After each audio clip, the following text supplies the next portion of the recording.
No, thank you very much. And good afternoon, good morning, and good evening to everybody that's joining us online for this conversation on software-defined warfare, which we're going to talk a little bit more in just a second. I'm Jack Shanahan. I'm joined by Nand Mulchandani, previously the first Chief Technology Officer, the CTO of the Department of Defense Joint AI Center, or the JAIC. And as was currently discussed, he is now the first CTO of the CIA.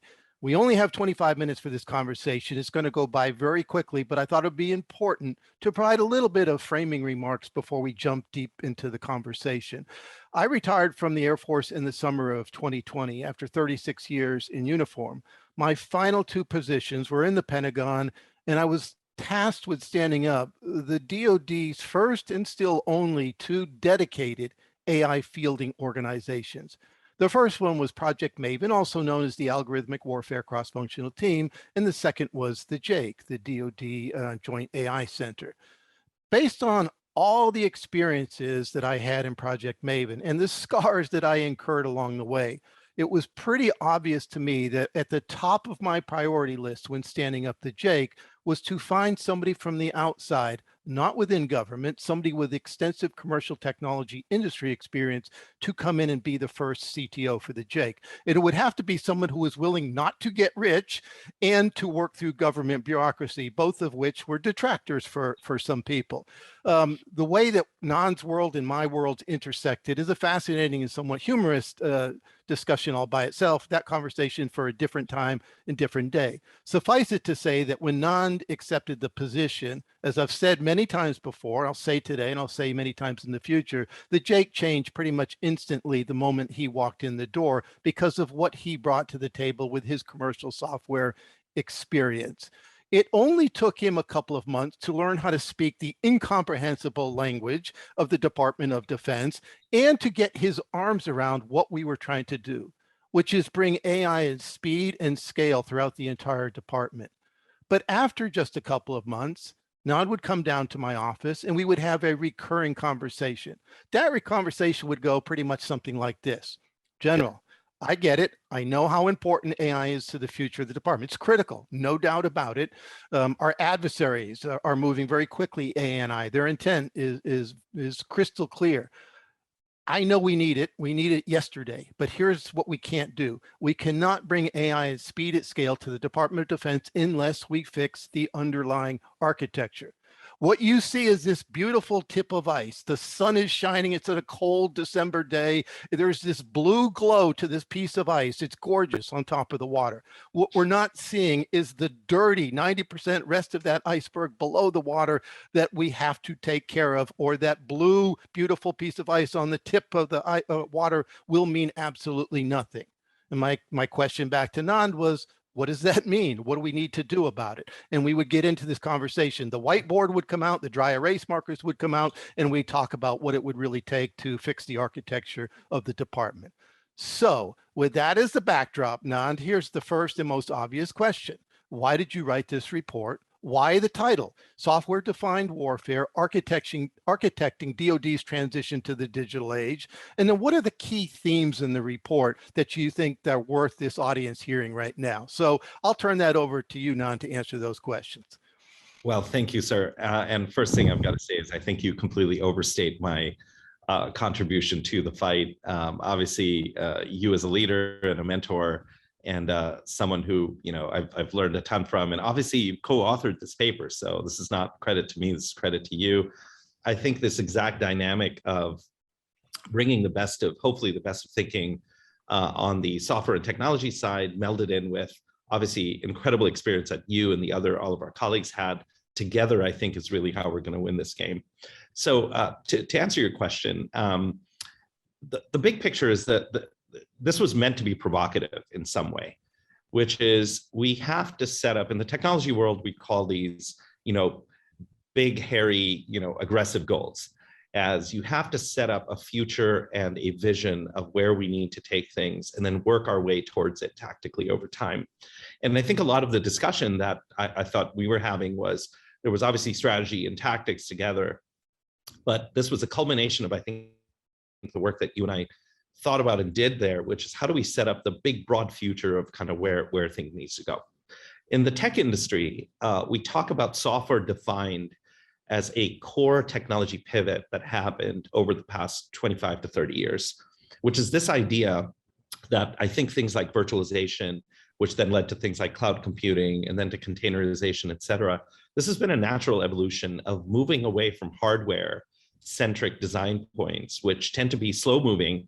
The idea of a hardware design cycle, which takes months, years, and is slow moving in some way, versus the software design cycle and iteration that you can get. Obviously, the two are tied together from a computer science standpoint.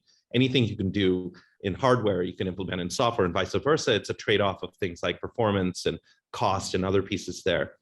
But in general, the idea is, as you move to a software-defined network or architecture where you pull state and complexity out of the system, and all of a sudden you can get to the two key things in technology, in the technology world that we talk about, which are scale and leverage, right? Which is, how do you actually create insane scale at the right cost point and driving the complexity down to a point where computers can then take on the complexity piece. And this is actually where I think the next part of the discussion that merits, and this is something I'd love for you to comment on, because that's the domain expertise and breadth that you bring, is what is the role of the domain expert in this whole thing, right? Which is this idea of you software define everything, you push complexity down, you hollow out the hardware, you build orchestration, you build vertical scaling, horizontal scaling versus vertical scaling, you eliminate single points of failure, et cetera. Well, you've got this incredible software-defined network now. You've got this warfighting system that's there. The question becomes, and as co-author, the idea is what does the commander, what is the domain expert, what is that person doing in the middle of the software-defined system? Does it move all the way to software and hardware, and then the systems themselves take on that role? Or the question becomes, what is the role of the commander? But just to answer your question, sort of the piece was to set up something very provocative, very big, very big, giant, hairy goal that all of us need to work towards. And this is an architecture. It's not about implementation. We first need to agree that this is the direction and systems that we need to build. And then we can start aligning our investments and work towards making that happen. Thanks, Nand. And I will answer that question, but you also said something that reminded me of, I think one of the most important pieces in the beginning of this report is the idea of the DoD has this great advantage, is it's had a monopoly on warfighting since it existed. That advantage also becomes a serious limitation when, as you point out, as we point out, the Department of Defense didn't have to go through the same Darwinian capitalist journey that startups have to go through and get threatened by other people and then force them to get better. Because I think if anybody from the outside reads this report, they almost, I think, would be shocked to say, you mean the department doesn't do things the way that you're calling for? And the answer is no, we don't, because we've got away with it for far too long. Right. And as we see in this explosion of AI and all these other emerging technologies, we're in a place now where that is a recipe for disaster if we keep right. going down that path. And then to turn that conversation into the implementation piece of it, we say this very directly towards the end of the report, maybe in even more than one place. We're not claiming for a second that hardware is irrelevant, just the opposite. What we're trying to do is say, take the hardware that exists today and make it 1,000 times more effective. Just like in Maven that we said, we don't want an AI solution that's 5x or 10x. We need something that's 100x. That's the same principle here, is what can we do to make existing hardware so much better? But equally important, how do we start designing hardware differently in the future that accounts for the principles that you put in here? And then now into the sort of the implementation piece of it, you and I both have agreed that maybe JADC2 is the best framing reference for what we're trying to do here, at least a good one. JADC2, for those not familiar, Joint All Domain Command and Control, is an acronym many people say and very few people actually understand. I think Nand and I would say it's a way to make better and faster decisions and to accelerate sensor to shooter timelines. And so if I'm in a service and I have hardware, what I'm trying to do is figure out how I architect my service piece of this in JADC2 to be interoperable with what the other services are doing. JADC2 cannot succeed without interoperability. we're trying to get interoperability right between the different military services, never mind allies and partners who have to be brought into this discussion as well. And we can't do that, I think, unless each of the services brings these tenants in and says, this is how we re-architect. So in answering my question, Nand, I turn around and ask you another one, because I love what you do, and I couldn't have thought about this, but your references to, say, the analogy of Apple OS. Each of the military services should be thinking in those terms to start architecting their service pieces differently and being interoperable with the rest of the Department of Defense and with allies and partners. So do you want to say maybe just a little bit more about that piece of it, the OS piece? Yeah, absolutely. And so, not to stretch the analogy too far, but I think these types of ecosystems that you see getting built in front of you, right? The idea of the Apple ecosystem, the Android ecosystem, platforms, things like operating systems, the Windows franchise, the SaaS clouds, for instance, whether it be things like Salesforce or others. Every one of these large systems is built with constituent parts that all connect together, right? These systems, like your phone and your piece of hardware, is tethered to cloud services on the back that provide data intelligence services, control, crowd data that allows AI to be delivered on it. And the action actually happens on the endpoint. So this idea of the endpoint being the sort of piece there, and we do talk about things like Tank OS and Plain OS and other things that may seem tongue-in-cheek or trite. But the idea is that the winning team in the next generation of warfighting or any sort of conflict or business is the organization that knows how to deliver technology and change at scale incredibly quickly. So the idea of being able to turn code very, very rapidly and drive change and code changes out to the endpoint, to the tactical edge, pull the data in from the sensors, bring them in, process them incredibly fast, make decisions on them, and then affect a kill chain or close a kill chain or have an effect using hardware at the end or people is the key game. It's the decision-making cycle, it's the intelligence, it's the richness of information, it's the awareness. The human and the commander are not going to go away. It's the piece of the information and the judgment and inverting the process. So in some sense, for instance, today in government, what you see a lot of is what we call swivel chair integration, right? Where you've got these disparate one-off applications, and you've got, unfortunately, many of our service members sitting there transcribing information off of a screen onto PowerPoint or to Excel spreadsheet, and then taking this to a commanding commander or a commander 3 days late. This is unacceptable at the scale we operate today, and it will become even harder to do. It's as if Jeff Bezos were still hand packing, Amazon boxes today, based on inbound, fax machine orders coming in. This stuff doesn't happen. And to point and to an earlier point, sir, that you made, we don't have a monopoly on math, right? So the issue is that the Department of Defense, we've relied on spending and hardware and scale to stay ahead of our adversaries. And what everybody has now figured out from an attacker's standpoint is that technology is the great leveler, right? Math is the great leveler, where at very low marginal cost, people can now match or improve the productivity or effectiveness of the investments that they've made. And all of a sudden, with cyber, with command and control, with better decision-making, they can now level the playing field where we can outspend them on hardware and size and scale, but they can outspend us on or outthink us on decision-making cycles and timing. And so if we don't get our software and command and control and other game figured out, we're going to obviously be at a disadvantage in chasing these folks down. So anyways, that's sort of a broad piece of talking about the systems, the cloud services, the endpoints. They need to be thought of as one giant collective system, as opposed to individual pieces that we fund and deal with in a non-systemic way. Yeah, and so on this point of leveling the playing field is critical to me, and that's why I think this report is so useful. And if we look at what's happening in Ukraine today, we're seeing, to me, I think, a very positive example of what a relatively small force facing a much bigger, on paper, a much more impressive force. And the smaller force is winning the fight. And there's a lot of reasons for that, but one of them is the speed at which they're able to move on new technology, integrating commercial technology, military technology, government applications, that these apps that were built for an entirely different reason, but now being able to report things like battle damage or potential targets that need to be reported and everything else, something suspicious going on. If people did not believe that software defined warfare is real, just take a look at what's happening in Ukraine today. I think we can see the beginnings of what we're talking about here. I'm afraid that if we don't recognize the level of the playing field thing, that somebody is going to get an advantage in the future, because software agility is going to be some kind of determining factor.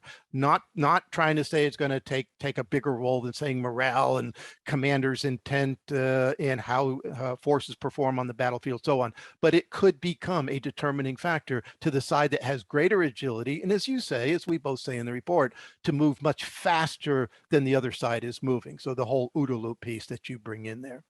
Now, Nand, I know we've only got about 8 minutes left, but there are a couple of things I want to ask you as we get closer to the end here. First of all, you've been in the Department of Defense. You're now in the intel community. When you write about the problems and that you saw personally with Jake, is this unique somehow to the Department of Defense, or do you think the same problems exist across the rest of the government? And I'm not trying to make this a leading question, but if the rest of the government wasn't built as a digital age company, so to speak, my guess is we have problems elsewhere in the government that this report would also be very helpful in solving. So your thoughts on that? Yeah, I mean, without getting into specifics, I think this is a generic problem, not only across government, but I think buy-side companies. So, when you think of the dynamics of the tech market, you've got the sell side, which is the startups and the large tech companies that try to sell products to end customers. And us as end customers on the buy side, the dynamics are very, very different.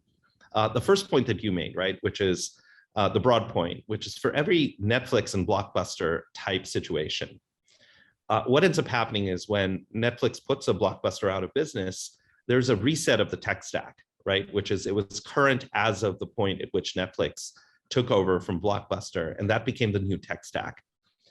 When you look at government organizations, there are obviously issues and problems where we don't get to completely clear cut our tech stack and start from scratch, right? And at some point in time, Netflix's tech stack is going to age and some other company is going to take over from them. We don't have that luxury. And this is a generic problem among companies which don't take technology at the heart of their business model. The point that I keep making all the time is when you look at category killing organizations and companies in any vertical, whether it be in warfighting, whether it be in financial institution, financial market, transportation, energy, whatever, drugs, drug discovery, et cetera. At the heart of it, that's a tech company.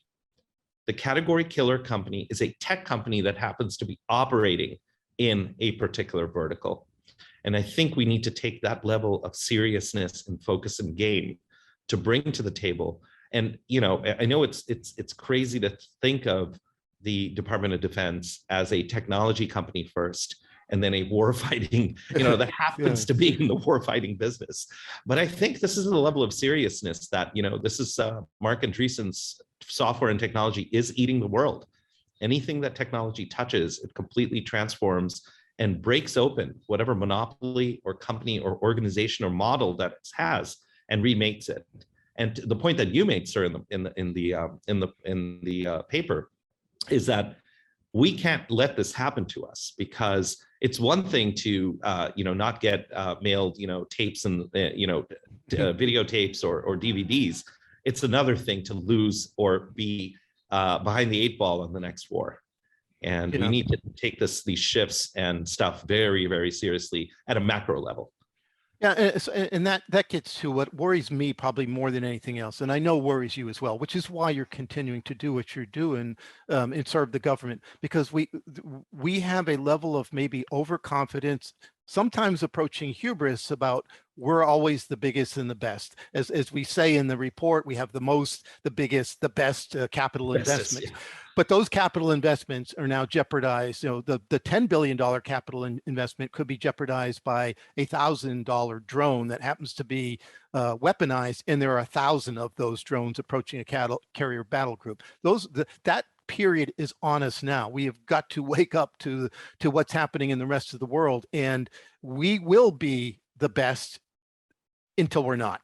That's what's going to happen, and it will happen very quickly, and it will shock us, and it will stun us, and then we'll have to rebuild as a result of that.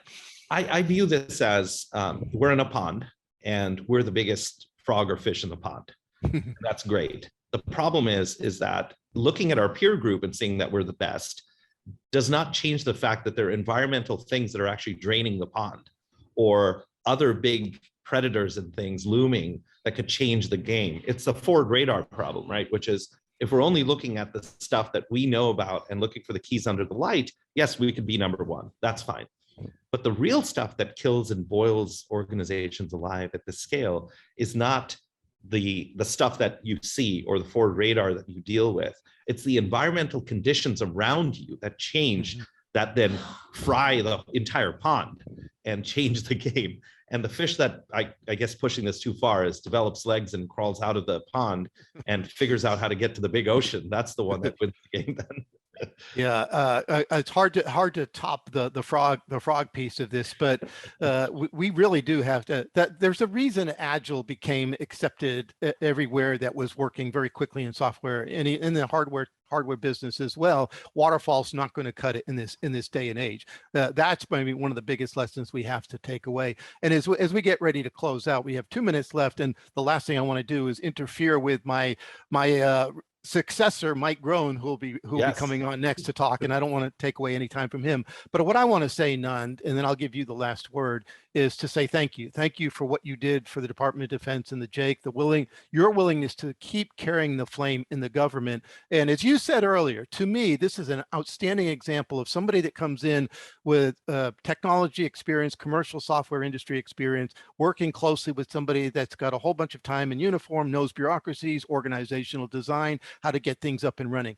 We need that example multiplied 1,000-fold across the rest of the government. And it goes two ways, bringing people from industry in, and likewise people from government going back out into commercial industry. It's what will make the difference of the future. I don't want to say, but I'll use it because we just had Halloween. For those who remember the commercials, Reese's peanut butter cup, it's the peanut in the chocolate or the peanut butter in the jelly. Whatever it is, it's how we work together to sort of make progress in the government, which can feel like it's far too slow at times. And it does feel that way, but it does matter when you get the right people working together. So with that, Nand, I'll turn it over to you for any final closing comments. Well, thank you, sir. And not to turn this into a complete love fest, but in a weird reversal of roles, I'm the one who's now in government, and you're actually the change agent on the outside, who is continuing the fight, on the sort of big thinking, really sort of bringing and helping commercial land to do a better job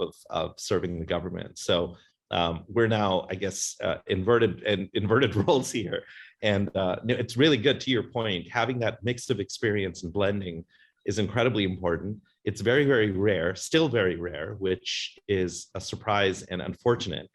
And we do need to be building this sort of next generation of what I think you and I were calling the technology industrial complex, right? Mm-hmm. Is this idea of whatever, we have incredible companies that serve us on the hardware side, and traditional vendors that have served the government in an incredible way, right? All the systems we have, et cetera. We need to either not only have them starting to meld the tech and the AI and the next generation pieces into the systems that they have. So they've got to get incredibly on top of the tech piece, but also this next generation of potentially tech companies that then serve government, which I think we're seeing small parts of, but I think there needs to be a broader movement, because that actually becomes a limiting factor in also our ability to actually engage and work with the outside world to make this happen. Couldn't have said it better. What a great way to close out. So Nand, thank you very much. I know you're a little busy yourself right now in your other job, but thanks for joining with me today to talk about something that is so near and dear to both of us. So thank you very much. No, thank you, sir. Thank you very Thanks. much.